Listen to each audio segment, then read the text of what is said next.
साधुओं और चूहों की कहानी। वर्धवासन नामक एक दक्षिणी शहर के पास भगवान नरसिंह का एक मंदिर था। वहाँ बहुत सारे पवित्र ऋषि रहते थे और मंदिर की देखभाल करते थे। वे भिक्षा के लिए शहर शहर में हर रोज जाते थे और भोजन के लिए शाम को वापस आते थे।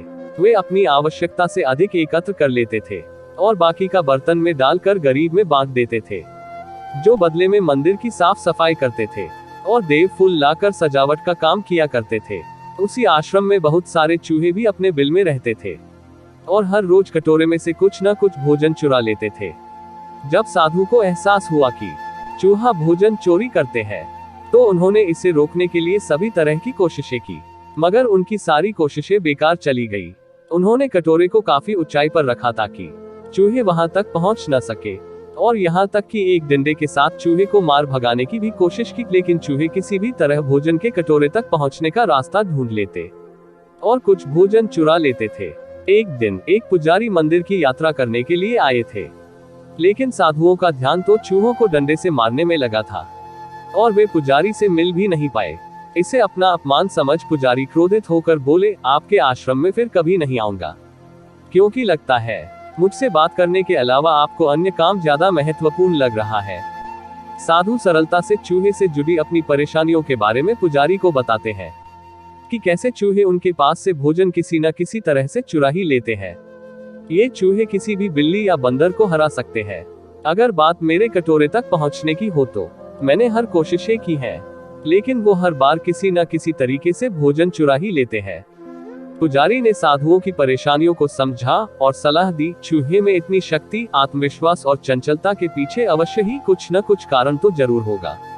मुझे यकीन है कि इसने बहुत सारा भोजन जमा कर रखा होगा और यही कारण है कि चूहे अपने आप को बड़ा महसूस करते हैं और इसी से उसे ऊंचा कूदने की शक्ति मिलती है।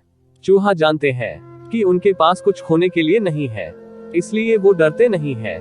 इस प्रकार साधुओं और पुजारी योजना निकालते हैं कि अगर वे चूहे के बिल तक पहुंचने में सफल होते हैं, तो वे चूहे के भोजन के भंडार तक पहुंचने में सक्षम हो जाएंगे। उन्होंने फैसला किया कि अगली सुबह वो चूहों का पीछा करेंगे और उनके बिल तक पहुंच जाएंगे। अगली सुबह वो चूहे का पीछा करते हैं और उनके बिल के प्रवेश द्वार तक पहुंच जाते हैं। जब वो खुदाई शुरू करते हैं, तो देखते हैं कि चूहों ने अनाज का बहुत बड़ा भंडार बना रखा है। तुरंत ही साधुओं ने सारा अनाज चुराया लिया।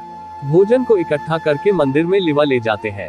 वापस आने पर अपना सारा अनाज गायब देख चूहे बहुत दुखी हुए और उसे इस बात से गहरा झटका लगा और उसने सारा आत्मविश्वास खो दिया। अब चूहे के पास भोजन का भंडार नहीं था, फिर भी उसने फैसला किया कि वो फिर से रात को कटोरे से भोजन चुराएंगे।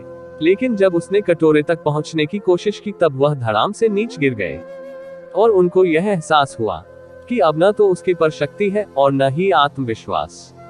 उसी समय साधुओं ने भी डंडे से उन पर हमला किया। किसी तरह चूहे ने अपनी जान बचाई और भागने में कामयाब हो गए और फिर वापस मंदिर कभी नहीं आए। यदि हमारे पास भी संसाधनों की कमी न हो, तो हम में भी अद्भुत शक्तियां और आत्मविश्वास की कमी कभी नहीं आ सकती है। कहानी सुनने के लिए धन्यवाद। अगर कहानी अच्छी लगी हो तो लाइक एवं सब्सक्राइब जरूर करें। धन्यवाद।